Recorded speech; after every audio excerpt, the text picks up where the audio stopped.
All right, welcome back to day 14 of our daily Bible reading. Today we're going to read Job chapters 38 and 39. The Lord speaks. Chapter 38. Then the Lord answered Job from the whirlwind. He said, "Who is this who obscures my counsel with ignorant words? Get ready to answer me like a man. When I question you, you will inform me. Where were you when I established the earth? Tell me if you have understanding. Who fixed its dimensions? Certainly you know. Who stretched a measuring line across it? What supports its foundations? Or who laid its cornerstone while the morning stars sang together and all the sons of God shouted for joy? Who enclosed the sea behind closed doors when it burst from the womb? When I made the clouds its garment and total darkness its blanket? When I determined its boundaries and put its bars and doors in place? When I declared, you may come this far, but no farther. Your proud waves stop here. Have you ever in your life commanded the morning or assigned the dawn its place, so it may seize the edges of the earth and shake the wicked out of it? The earth is changed as clay is by a seal. Its hills stand out like the folds of a garment. Light is withheld from the wicked, and the arm raised in violence is broken. Have you traveled to the sources of the sea or walked in the depths of the oceans? Have the gates of death been revealed to you? Have you seen the gates of deep darkness? Have you comprehended the extent of the earth? Tell me if you know all this. Where is the road to the home of light? Do you know where darkness lives, so you can lead it back to its border? Are you familiar with the paths to its home? Don't you know you were already born? You have lived so long. Have you entered the place where the snow is stored? Or have you seen the storehouses of hail, which I hold in reserve for times of trouble, for the day of warfare and battle? What road leads to the place where light is dispersed? Where is the source of the east wind that spreads across the earth? Who cuts a channel for the flooding rain, or clears the way for lightning, to bring rain on an uninhabited land, on a desert with no human life, to satisfy the parched wasteland and cause the grass to sprout? Does the rain have a father? Who fathered the drops of dew?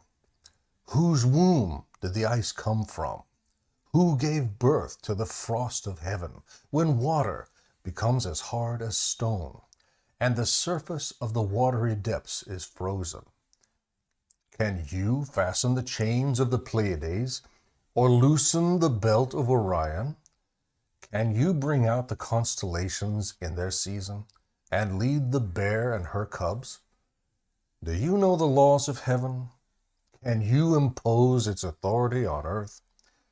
Can you command the clouds so that a flood of water covers you? Can you send out lightning bolts and they go? Do they report to you, here we are? Who put wisdom in the heart, or gave the mind understanding?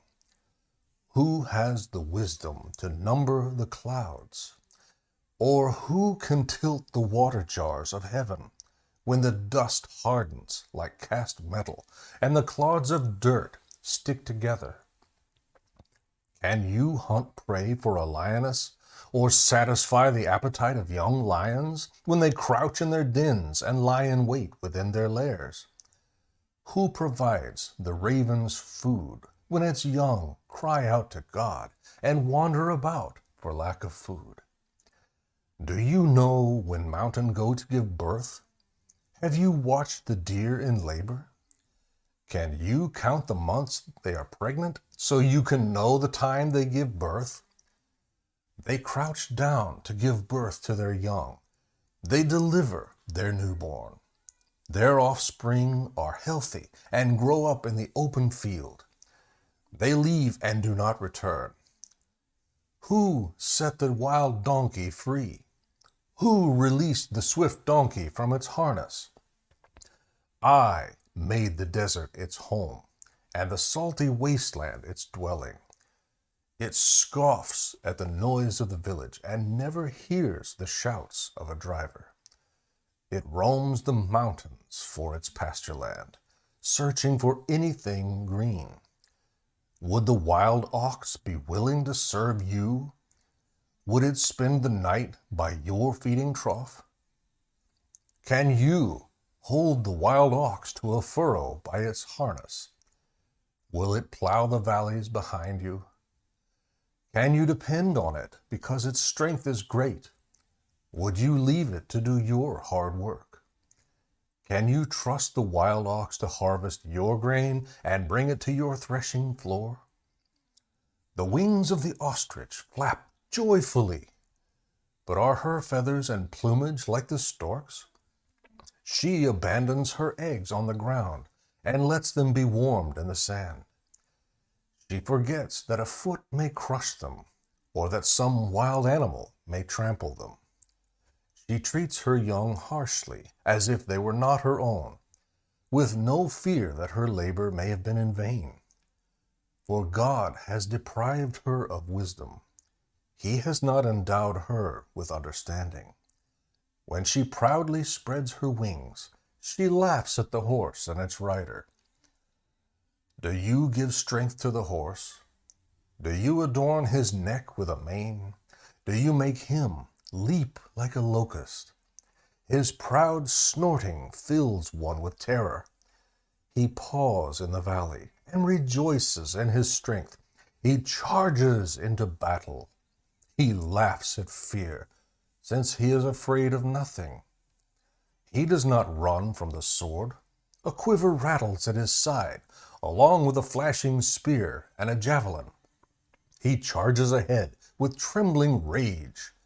He cannot stand still at the sound of the ram's horn. When the ram's horn blasts, he snorts defiantly. He smells the battle from a distance. He hears the officers' shouts and the battle cry.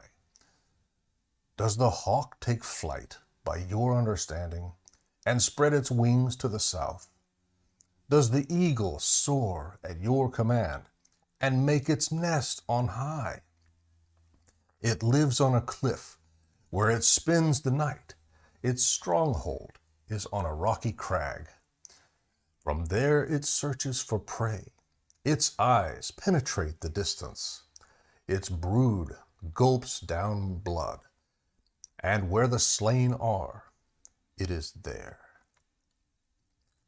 May the Lord add his blessing to the reading and study of his word.